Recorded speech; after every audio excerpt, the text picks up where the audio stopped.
몇 개월 전에 자동차 타이어를 교체한 적이 있습니다. 그 후에 이렇게 운전을 하고 가는데 차가 자꾸 한쪽으로 치우쳐서 가는 것을 경험했습니다. 그래서 대번에 운전하신 분들은 이게 얼라이먼트가 문제가 있나 보다 싶어서 타이어를 교체해줬던 그 매장을 다시 찾아가서 상황을 말했더니 감사하게도 얼라이먼트를 다시 교정해 주셔서 이렇게 출고가 되었습니다. 그리고 또 운전을 하는데 차가 또 한쪽으로 계속해서 치우쳐 가는 겁니다. 그래서 이번에는 안 되겠다 싶어서 자동차를 고치는 수리점을 찾아갔습니다. 차를 고치시는 엔지니어께서 차를 시운전을 해보고 또 바퀴 쪽에 있는 이것저것 점검을 해보시더니 증상 그 원인이 나왔는데 바퀴를 고정시켜주는 그 이음새 부분이 마모가 돼서 유격이 생긴 거예요. 간격이 생기다 보니 차가 반드시 안 가고 자꾸 벌어져서 한쪽으로 치우쳐 가는 현상이 생겼던 겁니다. 그렇게 차를 고치고 나니까 이제 앞으로 쭉 가니까 당연히 앞으로 가는 차가 앞으로 가는데 너무 좋은 거예요. 내 차도 이제 앞으로 간다.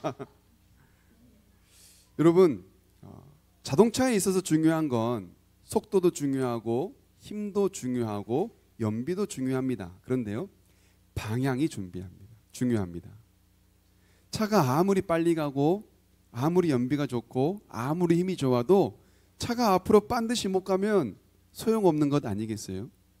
자동차에서 가장 중요한 건 앞으로 반듯하게 가는 겁니다. 그래서 방향이 중요합니다. 여러분, 우리 신앙생활에서도요, 가장 중요한 건 바로 방향입니다. 빨리 성장하는 것도 중요하고 에너지 있게 힘 있게 신앙생활 하는 것도 중요하지만 무엇보다는 하나님을 향하여 반드시 가는 것, 하나님을 향하여 나아가는 신앙생활, 그래서 신앙생활에서 중요한 건 바로 방향입니다.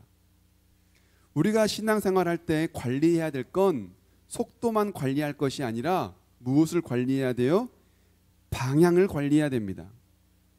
내 신앙이 빨리 자라는 것, 내 신앙이 즐겁고 힘있게 하는 것도 중요하지만 하나님을 향하여 바르게 나아갈 수 있도록 방향 관리를 잘해야 됩니다.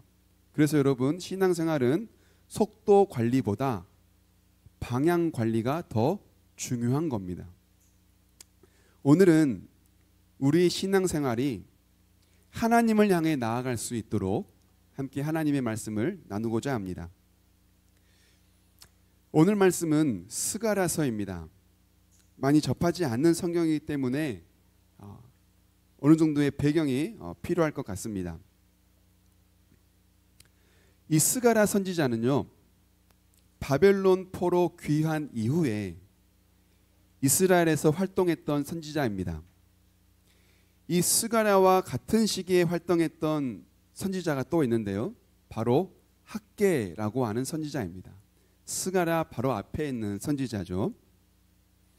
오늘 본문을 보면 이 스가랴가 하나님의 말씀을 처음 받았던 때를 우리에게 말씀해 주고 있는데요, 오늘 본문에 있는 1절입니다.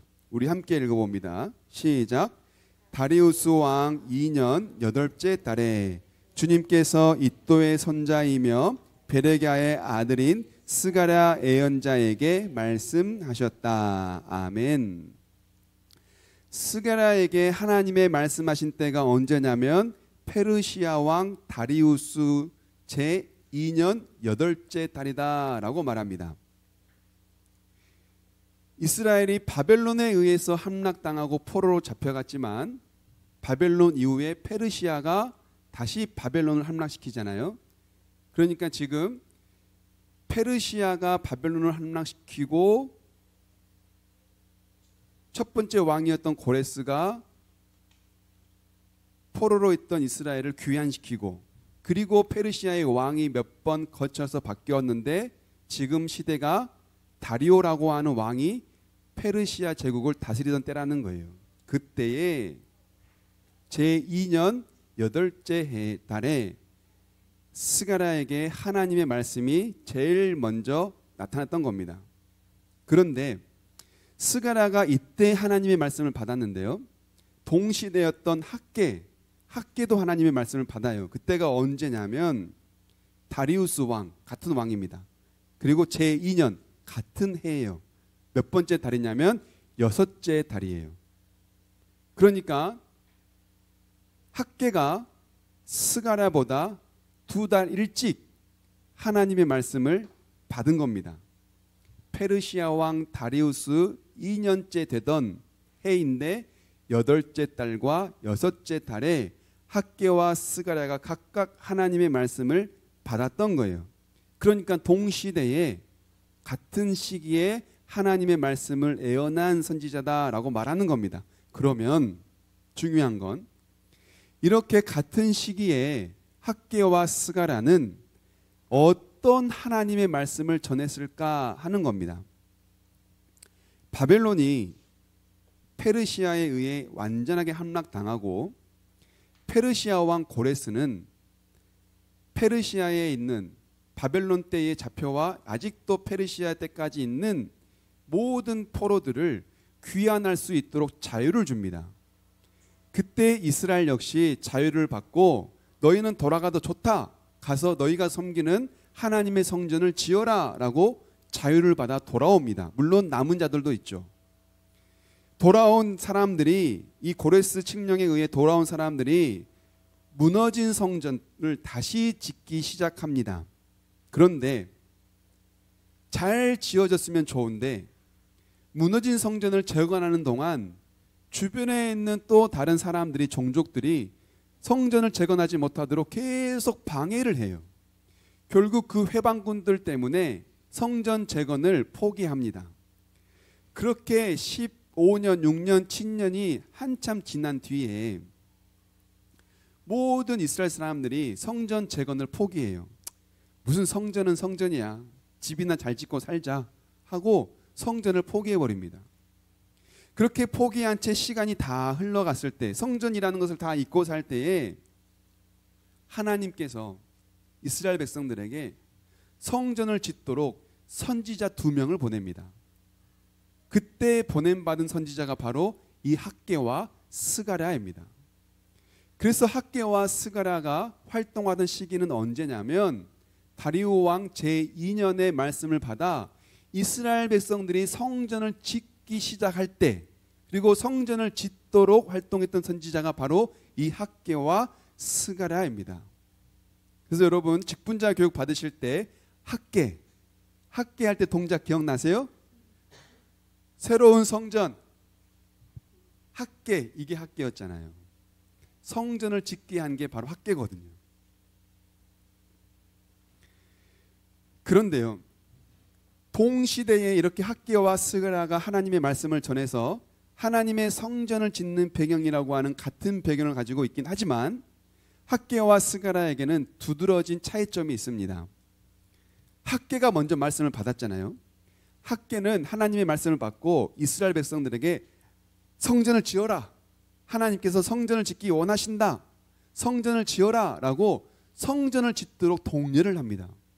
학개를 통해 성전을 짓게 하신 하나님의 말씀을 들은 이스라엘 백성들이 이제 막 성전을 지어요.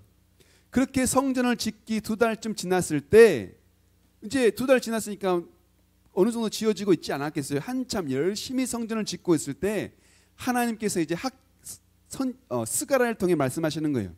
봐라, 지금 이 이스라엘 백성들이 성전을 짓고 있는데 성전은 잘 지으나 중요한 건 그들의 마음이겠다.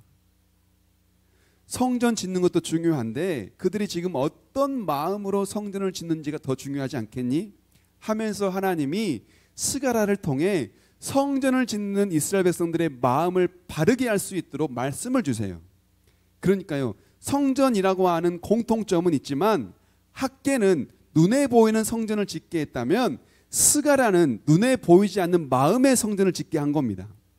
똑같은 성전이긴 하나 학개는 외관적인 눈에 보이는 성전을 짓게 했다면 스가랴는 눈에 보이지 않는 성전, 마음의 성전을 짓도록 하나님의 말씀을 전했던 거예요. 같은 시기에 이처럼 외벽도 지어지고 마음도 지어지도록 하나님이 2명의 선지자를 보내 성전을 짓게 했던 겁니다. 스가랴를 보내신 이유가 뭡니까? 너희의 성전을 짓는 방향, 너희가 지금 신앙생활을 한다고 열심히 성전을 짓고 있는데 그 성전을 지어가는 방향, 왜 성전을 짓는지, 성전을 향해 너희가 하고 싶은 게 뭔지, 성전을 통하여 하나님이 무엇을 말씀하시는지 그 성전의 방향을 바르게 해야 되지 않겠니? 너희를 위하여 성전을 짓는 것도 아니고 무너진 성전이라고 해서 보기 싫어서 짓는 것도 아니고 성전을 짓는 그 목적이 올바라야 너희가 온전한 성전을 지을 수 있다. 그러니 너희가 지금 짓는 이 성전의 방향을 바르게 하라라는 말씀에서 하나님이 스가랴를 통해 올바른 신앙생활을 할 수 있도록, 올바르게 성전을 지을 수 있도록 방향을 제시해 준 겁니다. 우리가 일에 치우치다 보면 방향을 놓칩니다. 열심히 살다 보면 무엇 때문에 열심히 사는지, 나의 이 열심이 어디를 가고 있는지 때로는 방향을 놓쳐버릴 때가 있어요. 그때 우리에게 중요한 건 뭡니까? 목적을 재정비하는 거잖아요. 삶을 다시 한번 정비해 가는 거잖아요. 방향을 다시 잡는 거지 않습니까? 하나님은 이처럼 성전 공사에 열심을 하고 있는 이스라엘 백성들이 올바른 방향을 다시 한번 점검할 수 있도록 스가랴를 통해 방향을 다시금 제시하고 계시는 거예요. 이렇게 방향을 다시 한번 점검할 수 있도록 제시하시면서 방향을 바르게 하기 위해 첫 번째 하신 하나님의 말씀이 있습니다. 너희가 방향을 바르게 해야 되는데 이것을 먼저 해야 방향을 바르게 잡을 수 있다라고 하면서 먼저 하신 말씀이 있습니다. 그게 바로 뭐냐면 오늘 본문의 2절입니다. 함께 읽어봅니다. 시작. 나 주가 너희 조상들에게는 크게 화를 내었다. 아멘. 방향을 제시하시는데 하나님께서 조상들에게 크게 화를 냈다는 이야기를 하세요. 뭐 때문에 하나님께서 이스라엘 백성들의 조상들에게 크게 화를 냈을까요? 화가 많이 났다는 겁니다. 심히 화가 났다는 거예요. 진짜 화가 많이 났다는 거예요. 그 말은 뭡니까? 진짜 싫어하는 걸 했다는 겁니다. 하나님께서는 왜 지금 조상들에게 화냈었던 일들을 말씀하시는 걸까요? 한번 보실까요? 어떻게 왜 화가 나셨는지. 오늘 본문의 4절부터 6절입니다. 우리 함께 읽어봅니다. 시작. 너희는 너희 조상을 본받지 말라. 일찍이 예언자들이 만군의 주님께서 말씀하신다고 하면서 너희의 조상에게 악한 길과 악한 행동을 모두 버리고 어서 돌이키라고 외쳤다. 그러나 너희 조상은 나의 말을 듣지 않았다. 나의 말에 귀도 기울이지 않았다. 나 주의 말이다. 너희의 조상 그들은 지금 어디 있느냐? 그때의 예언자들 그들이 아직 살아있느냐? 내가 나의 종 예언자들을 시켜서 너희 조상에게 명한 나의 말과 규례를 그들이 듣지 않더니 마침내 형벌을 받지 않았느냐? 그제서야 그들이 돌아와서 고백하기를 만군의 주님께서는 우리가 살아온 것과 우리가 행동한 것을 보시고서 결심하신 대로 우리가 마땅히 받아야 할 벌을 내리셨다고 하였다. 아멘. 어렸을 때 우리는 놀잇감이 저야 여러분들보다 많았겠지만 놀잇감이 많이 없잖아요. 그냥 밖에 나가면 놀이터에서 땅에다가 금을 긋고 놀죠. 금을 쭉 그려서 동서남북도 하고, 아세요? 동서남북도 하고, 비석치기, 사방치기도 하고. 그리고 오늘날 UTT에 오징어 게임 나오지만 그때 당시엔 오징어 게임이 진짜 있었잖아요. 오징어 그려놓고 게임하는 오징어 게임도 하고, 이렇게 땅 위에 모양을 그려놓고 놀았던 때가 있지 않습니까? 그때 허리를 숙여서 짝대기로 선을 쭉 긋다 보면 삐뚤어져요. 분명 요만큼 왔으면 저마고 만나야 되는데 안 만나. 그러면 어떻게 해야 돼요? 뒤돌아서 어디서부터 틀렸는가를 다시 보고 발로 비벼서 땅을 지운 다음에 다시 선을 그으면 맞잖아요. 어디서부터 틀렸는지를 보려면 뒤돌아보면 아는 거예요. 그렇죠? 지금 하나님께서는 이 이스라엘 백성들에게 너희가 방향을 바르게 하기 위해서는 먼저 뭐 하라고? 뒤를 한번 돌아봐. 어디서부터 틀렸는지 한번 돌아봐 라고 말씀하시는 거예요. 그 돌아보게 하신 그때가 언제냐면 너희의 조상들이 하나님께 죄를 지어 벌받은 때를 돌아보게 하신 거예요. 그들이 우상을 숭배하고 하나님 앞에 원망과 불평을 하며 범죄하고 그 결과 그 일로 말미암아 너희의 조상들은 바벨론에서 다 죽었다. 그때 성전도 무너졌다. 너희가 지금 성전을 다시 짓겠다고 하는데 너희가 다시 짓는 이 성전이 왜 무너졌었는지를 먼저 돌아봐라. 그래야 성전을 바르게 지을 수 있다. 너희가 지금 짓고 있는 이 성전이 왜 무너졌었는지 원인을 알아야 너희가 이 성전을 올바르게 지을 수 있지 않겠니? 그러니 뭐하라? 뒤를 돌아보라. 언제부터 하나님을 향한 방향의 선이 틀어졌는지, 언제부터 너희가 말씀을 향한 방향이 틀어졌는지, 어디서부터 방향이 잘못되어 틀어지기 시작했는지를 뒤를 돌아보아 그때부터 다시 선을 그으라는 거예요.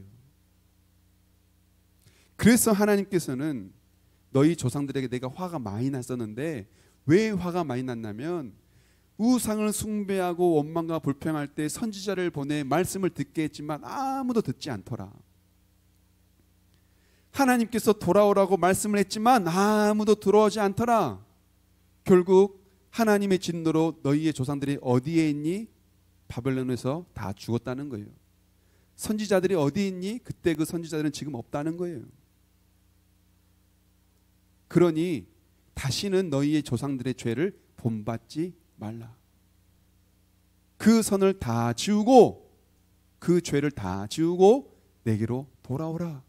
하나님이 말씀하고 계시는 겁니다. 그래서 지금 이 이스라엘 백성들은요, 이 말씀을 들으면 깨닫는 거예요. 아, 이때부터 우리가 틀렸구나. 이때부터 우리가 범죄했구나 하면서 그 죄를 지우는 거예요. 틀어진 선을 지우는 겁니다. 그리고 다시 삶의 방향을 정비하여 하나님께로 나아가 하나님을 만날 수 있도록 그 꼭지점을 향하여 다시 선을 그어야 되는 거예요. 실패를 돌아본다는 것은요, 굉장히 가슴 아픈 일입니다. 그런데 여러분, 실패는 성공의 어머니다라는 말도 있듯이 실패가 성공을 낳습니다. 그런 의미에서 실패를 돌아보는 건 마음은 아프지만 반드시 해야만 하는 일이에요. 여러분, 실패를 경험한 막 시간에는요, 굉장히 쓰라리죠. 그런데요, 시간이 지나면 실패도 추억이 됩니다. 그때 그랬지. 맞아. 그때 그래서 그렇게 뼈아픈 실패를 경험했었지 하고 여러분 실패도 경험이 되던 때가 와요. 그런 여러분 실패를 돌아보는 건 마냥 슬픈 일만도 아닙니다. 우리에게 있어서 실패를 경험한 일이 있으면 돌아보는 것도 괜찮아요. 지금 하나님께서는 그렇게 너희가 왜 성전이 무너지고 바벨론 포로로 끌려가 조상들이 이방 땅에서 죽은 실패를 경험해야 했는지를 돌아보게 하시는 겁니다. 성경에 보면요, 실패를 경험한 수많은 인물들이 나옵니다. 모세, 출애굽을 지도했던 모세, 이스라엘의 위대한 선지자인 모세, 이 모세도요 실패를 경험해요. 아니 모세의 인생 자체가요 어쩌면 실패와 성공을 계속해서 거듭한 사람이라고 할 수도 있습니다. 모세가 태어나던 때가 언제예요? 애굽의 바로가 히브리 유대인들의 모든 남자아이를 다 죽여라. 왜냐하면 유대인들이 너무 불어나니까 더 이상 힘을 갖지 못하도록 유대에서 태어난 유대 민족의 모든 남자아이는 다 죽어라라고 죽여라라고 유대인 남아 학살을 명령을 내린 게 바로 애굽의 왕이지 않습니까? 그때 태어나요. 숨겨서 자라다가 더 이상 숨길 수 없자 모세의 어머니가 어떻게 합니까? 모세를 강 위로 띄어보내죠. 그래서 모세가 이제 강에서 흘러갑니다. 그런데 누구의 손에 건진받아요? 애굽의 공주의 손에 의해 건진받죠. 그리고 이제는 애굽의 왕자로 자라납니다. 나일강에 버려진 실패에서 애굽의 왕자가 되는 성공을 경험해요. 그렇게 해서 잘 자랐으면 좋았는데 그렇게 끝나지 않아요. 보니까 이 유대인 사람들이, 아니 애굽 사람들이 우리 동족인 히브리인들을 괴롭히거든요. 화가 난 모세가 주먹을 휘둘러서 그 애굽 사람을 죽여버립니다. 이 죄가 들통날까 도망을 가죠. 그렇게 해서 광야 생활을 합니다. 실패합니다. 애굽의 왕자로 성공한 것 같은데 사람을 죽이는 실패를 경험해요. 그런데 하나님께서는 그 모세를 다시 부르시죠. 와서 너희의 동족 이스라엘을 출애굽시켜라. 불러드립니다. 애굽으로 돌아와 백성들을 이끌고 출애굽을 하죠. 사람을 죽인 살인자에서 이스라엘 백성들을 건져낸 구원자가 됩니다. 실패에서 성공을 경험해요. 뿐만 아닙니다. 우리가 유명하게 여기는 다윗, 이스라엘의 가장 위대한 왕 다윗. 다윗은 밧세바라고 하는 여인의 외모를 보고 한눈에 반합니다. 어떻게 하면 내가 이 여자를 나의 아내로 삼을까 궁리를 하다가 밧세바의 남편 우리아를 전쟁터로 내보내서 죽게 만들어요. 살인 아닌 살인을 한 거죠. 그리고 밧세바를 취합니다. 하나님은 나단 선지자를 통해 이 다윗의 죄를 알게 하세요. 결국 다윗은 나단을 통해 죄를 깨닫고 뉘우치죠. 결국 다윗의 아들이 죽는 죄값을 치르긴 하지만 다윗은 이스라엘 백성들을 이끌고 이스라엘이 하나님의 나라로 부강할 수 있도록 나라를 이끄는 위대한 왕이 됩니다. 사람을 죽인 살인자에서 위대한 왕으로 변해요. 실패를 경험했는데 그 실패가 성공으로 바뀐 겁니다. 이들만이 아닙니다. 우리 선지자에 보면 요나 있잖아요. 요나. 하나님은 요나를 니느웨로 보냅니다. 니느웨로 가서 그들에게 회개를 선포해라. 그런데 요나는 너무 가기 싫어요. 하나님, 니느웨는 무슨 니느웨입니까? 하고 니느웨로 가는 배를 타지 않고 다시스로 가는 배를 타버립니다. 도망을 간 거죠. 그런데 결국 그 배가 풍랑을 만납니다. 배에 있던 사람들이 요나 너 때문에 지금 풍랑이 온 거야 하고 하면서 요나를 바다에 빠치죠. 결국 요나는 큰 물고기 뱃속에 들어갑니다. 하나님께서 나를 이렇게 하셨구나라고 깨닫고 회개하고 니느웨로 돌아갑니다. 니느웨로 돌아가서 회개를 선포하죠. 하나님의 말씀을 도망갔던 사람에서 말씀을 전해 한 도시가 회개되는 선지자로 성공해요. 이들만이 아닙니다. 예수님의 제자 베드로는 또 어떻습니까? 베드로는요, 예수님께서 동산에서 로마인들에게 붙잡힐 때 칼을 빼들어 대제사장의 종의 귀를 쳐서 떨어뜨린 게 바로 베드로예요. 예수님이 죽기는 뭘 죽습니까? 하면서 예수님의 죽음을 가장 앞서서 말렸던 사람이 베드로입니다. 그랬던 베드로가 예수님께서 신문을 당하시고 고통을 당하실 때 어떻게 합니까? 모른다고 부인합니다. 예수님을 배반해요. 실패합니다. 그렇게 실패한 제자 베드로가 예수님 앞에 회개하고 죽을 때까지 복음을 전하는 전도자로 살다가 죽습니다. 실패한 베드로가 예수님의 제자로 거듭나죠. 이들 모두의 공통점은 뭐예요? 실패를 경험했다는 거예요. 그런데 더 중요한 건 뭡니까? 실패를 거듭했지만, 실패를 경험했지만 이 실패를 돌아보아 죄를 깨닫고 회개하여 삶을 변화시키는 신앙의 성공을 경험한 자들이라는 거예요. 실패를 돌아보아 어디서부터 잘못된지를 깨닫고 거기서부터 다시금 나아가 하나님을 향하여 신앙을 고치는 신앙의 선배가 되었다라는 겁니다. 그러니 여러분, 우리의 신앙이 실패했다라고 생각되어질 때도요, 그 실패를 굳이 실패라고만 생각할 필요 없이 그때를 돌아보아 내가 어디서부터 잘못됐는지를 점검하여 다시 나아가면 되는 겁니다. 그런 여러분, 실패라고 해서 좌절하거나 절망할 게 없어요. 하나님께서는 이렇게 실패한 조상들을 돌아보게 하신 뒤에 이제 이스라엘 백성들에게 말씀하세요. 오늘 본문의 3절입니다. 함께 읽어봅니다. 시작. 그러므로 너는 백성들에게 알려라. 지금 스가랴 보고 하는 말이에요. 너는 백성들에게 가서 알려라. 뭐를요? 만군의 주가 말한다. 너희는 나에게로 돌아오너라. 만군의 주가 말한다. 나도 너희에게로 돌아간다. 만군의 주가 말한다. 아멘. 실패를 돌아보게 하신 뒤 봐라. 너희 조상들이 언제부터 실패했는지를 봐라. 그때부터 실패했지 않느냐? 너희 아버지가, 너희 어머니가, 너희 할아버지가, 너희 할머니가 그때부터 실패했지 않니? 봐라. 그러니 너희는 너희 조상들의 죄를 본받지 말고 혹시라도 너희가 반복하는 죄가 있다면 그 죄에서 이제 뭐하라? 돌이켜라. 돌아오라. 회개하라는 거예요. 스가랴에 보면요, 8가지 환상이 나옵니다. 그래서 우리 스가랴 할 때 어떻게 했죠? 8가지 환상이 나온다 해서. 그런데 이 8가지 환상 중 4번째 환상이 있어요. 이 4번째 환상은 뭐냐면 바로 재판 환상입니다. 재판장에서 벌어지는 환상을 스가랴가 봐요. 그 재판의 환상이 어떤 내용이냐면 재판장이신 하나님이 계십니다. 이게 스가랴 3장에 나오거든요. 재판장이신 하나님이 계시고 재판장이니까 재판이니까 누가 있을까요? 그 다음에 검사가 있겠죠. 그런데요, 검사가요 사탄이에요. 검사인 사탄이 있어요. 그런데 사탄이 이제 검사가 있으니까 또 누가 있을까요? 죄를 지은 죄인이 있겠죠. 그 죄인이 누구냐면 생각지도 않게 대제사장 여호수아예요.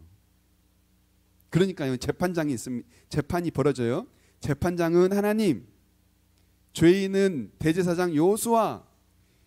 대제사장의 죄를 지금 들춰내고 있는, 그래서 형벌을 때리고 있는 사람은 사탄, 검사, 이렇게 있는 겁니다. 그런데 문제는 뭐냐면 이 대제사장 여호수아의 죄가 확실해요. 그래서 3장에 보면 대제사장 여호수아가 어떤 옷을 입고 있냐면 냄새 나서 더러운 옷을 입고 있어요. 즉 죄가 명백하다는 겁니다. 죄를 짓다가 옷이 더러워진 거예요. 죄를 짓다가 옷이 냄새가 나는 거예요. 그러니까 지금 이 재판의 결과는 뭡니까? 뭐가 나야 확실해요? 대제사장 여호수아의 죄가 드러나고 형벌을 받아야 확실해요. 그래야 정의로운 재판 같아요. 그렇죠? 그런데 누가 봐도 대제사장 여호수아의 죄가 명백한 상황임에도 불구하고 재판장이신 하나님이 이 재판을 뭐라고 결판하시냐면 오늘 스가랴 3장이에요. 한번 가보실까요? 스가랴 3장 화면에도 있습니다. 스가랴 3장 3절부터 4절입니다. 우리 함께 읽어봅니다. 시작. 그때에 여호수아는 냄새 나는 더러운 옷을 입고 천사 앞에 서 있었다. 천사가 자기 앞에 서 있는 다른 천사들에게 그 사람이 입고 있는 냄새 나는 더러운 옷을 벗기라고 이르고 나서 여호수아에게 말하였다. 보아라, 내가 너의 죄를 없애준다. 이제 너에게 거룩한 예식을 입는 옷을 입힌다. 아멘. 무슨 일이에요? 분명히 죄가 명백해요. 옷이 더럽단 말이에요. 냄새가 나요. 이 옷이 죄를 짓다가 더러워진 옷이 맞아요. 그러면 사형, 무기징역, 징역 10년, 20년, 벌금 얼마 이게 나와야 되는데 재판의 결과가 천사들에게 옷을 벗겨라, 더러운 옷을 새 옷으로 갈아입히겠다, 말도 안 되는 재판 결과가 나오는 겁니다. 여러분, 이 재판을 통해서 하나님께서 말씀하시는 건 뭡니까? 바로 하나님의 전적인 은혜를 우리에게 말씀하시는 거예요. 우리의 죄가, 우리의 죄로 인해 더러워진 우리의 이 옷이 언제 깨끗해지냐, 어떻게 해야 깨끗해지냐, 너희가 그 옷을 벗냐, 너희가 그 옷을 빨면 되냐? 아니라는 거예요. 하나님이 천사를 보내 그 옷을 벗기시고 다시 깨끗한 옷을 입혀줘야 죄인에서 의인으로 거듭난다는 거예요. 그걸 누가 하시냐? 하나님이 하신다는 겁니다. 이 말씀을 통해 하나님이 스가랴를 보내서 돌아오라 라고 하시는 이 말씀이 어떻게 가능한지를 우리가 깨닫게 하세요. 여러분, 지금 이 이스라엘 백성들은 죄로 옷 입었습니다. 그래서 바벨론에 끌려간 겁니다. 그래서 돌아온 겁니다. 돌아왔더니 땅이 황폐해요. 죄로 인해서 황무지가 되었습니다. 성전이 무너졌어요. 이 무너진 성전을 어떻게 다시 짓고 어떻게 돌아올 수 있냐라는 거예요. 하나님이 돌아오라고 말씀하시는데 어떻게 그걸 돌이킬 수 있냐는 겁니다. 어떻게 해요? 하나님의 은혜로 된다는 거예요. 너희가 내게로 돌아오라. 너희의 방향을 다시 재설정해라. 그런데 그거 어떻게 할 수 있다? 하나님이 할 수 있다. 하나님의 은혜로. 하나님이 은혜를 주셔야 너희가 내게로 돌아온다는 겁니다.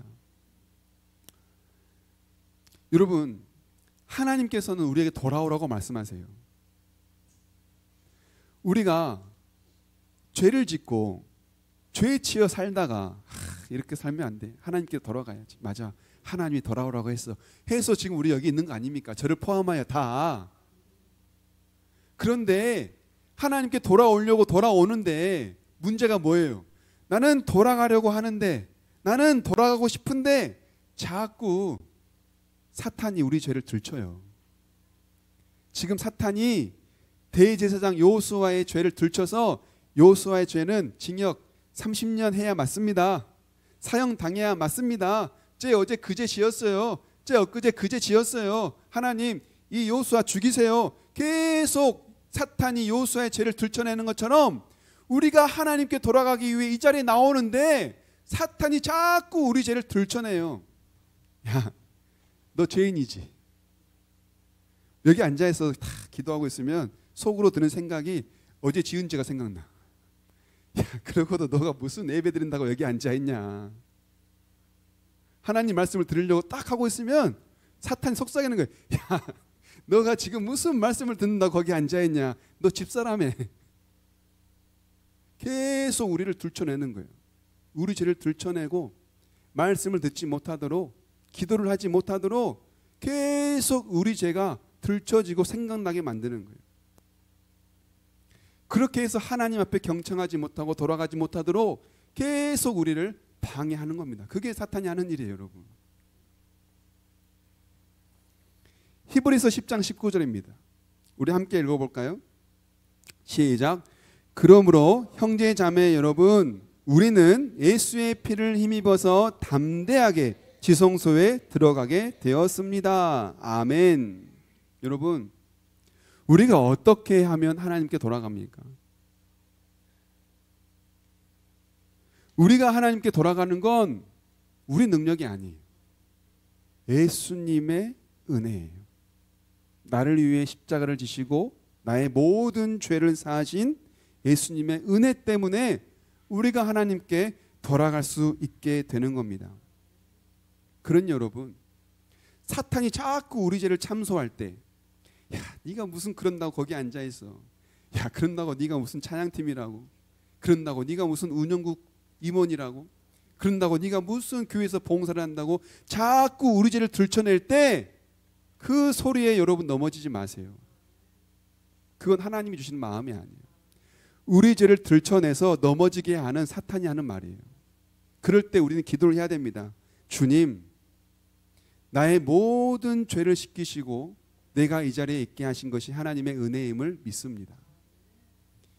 지금 나는 연약한 모습으로 이 자리에 나왔지만 나의 이 연약함까지도 다 아시고 받아주시는 분이 하나님이심을 믿습니다.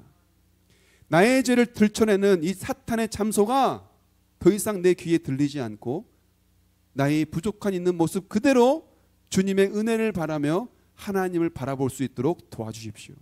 담대하게 기도하여 하나님 앞에 나아가는 겁니다.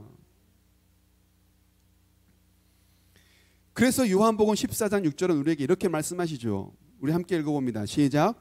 예수께서 그에게 말씀하셨다. 나는 길이요 진리요 생명이다. 나를 거치지 않고서는 아무도 아버지께로 갈 사람이 없다. 아멘. 예수님만이 우리가 하나님께 나아갈 수 있는 유일한 길입니다. 예수님이 우리의 길이세요. 하나님께 나아가는 길이세요. 그래서 그 길은 진리의 길이에요. 그래서 그 길은 생명의 길입니다. 사탄은 자꾸 우리에게 거짓의 길을 제시해요. 죽음의 길을 제시해요. 그러나 여러분, 그 길을 뿌리치고 생명의 길이요 진리의 길이신 예수님을 붙잡고 나아가는 거예요. 그 길로 나아가야만 하나님을 만나고 하나님께 돌아갈 수 있기 때문입니다. 우리는 이 예수님을 붙잡고 기도하는 거예요. 하나님, 제가 하나님 앞에 나아갑니다. 그런데 하나님, 저의 모습 아시죠? 나의 연약함을 아시고 내가 어떤 죄를 짓고 살아가는지 하나님 아시죠? 이런 죄인이 하나님 앞에 나아갑니다. 그런데 하나님, 제 능력으로 나아가는 것이 아니라 나의 죄를 씻으신 예수님의 십자가의 보혈의 은혜로 나아갑니다. 나의 죄인을 받아주시고 하나님의 은혜 안에 거하게 해주십시오. 하나님께 돌아가기를 원하오니 하나님께 돌아갈 수 있도록 나를 받아주십시오 라고 담대하게 기도하고 나아가는 거예요. 예수님께서 나를 위해 죽으셨으니 그 예수님 붙잡고 나아가는 것이 우리가 갈 수 있는 유일한 살 길인 겁니다. 말씀을 맺겠습니다. 무너진 성전을 다시 짓고 있는 이 이스라엘 백성들에게 중요한 것은 성전이 무너진 이유를 아는 거예요. 그래야 그 성전이 다시 무너지지 않거든요. 그래서 하나님은요, 조상들의 죄를 돌아보라 라고 말씀하시는 거예요. 그래서 다시는 너희는 그 성전, 이 성전이 무너지지 않도록 조상들의 죄를 본받지 말라. 어디서부터 방향이 틀어졌는지를 다시 보고 그 방향을 다시 설정해라. 하나님께로 돌아오라 라고 말씀하시는 겁니다. 여러분, 이 성전 짓는 것이 이스라엘 백성들에게 있어서는 신앙생활이었어요. 아침에 일어나 눈 뜨면 성전 가서 벽돌 나르고 진흙 이겨서 바르고 땅을 다지고 돌을 다듬고 그들이 하는 유일한 신앙생활이었단 말이에요. 성전 짓는 그들에게 하나님 말씀하세요. 성전을 지을 때 먼저 나에게 돌아와. 가서 벽돌 나를 때 너희의 마음이 나를 향해. 가서 돌 다듬을 때, 땅을 다질 때 너희의 마음이 하나님을 향해 성전을 지어라. 성전을 짓는 이스라엘 백성들에게 성전 지을 때 중요한 건 하나님을 향하여 마음을 돌이키도록 방향을 다시 설정하는 게 가장 중요한 일이라고 말씀하시는 거예요. 그런데 여러분, 지금 우리도 성전을 짓는 중입니다. 우리가 함께 모여서 뭐 하는 거예요? 성전 짓는 거예요. 교회가 지어져 가는 겁니다. 와서 예배를 드리고 함께 식사를 나누고 나무 예배 때 은혜를 나누며 서로 사랑을 하고 서로를 위해 기도하고 함께 모여 찬양하는 것, 이거 다 성전을 지어가는 과정인 거예요.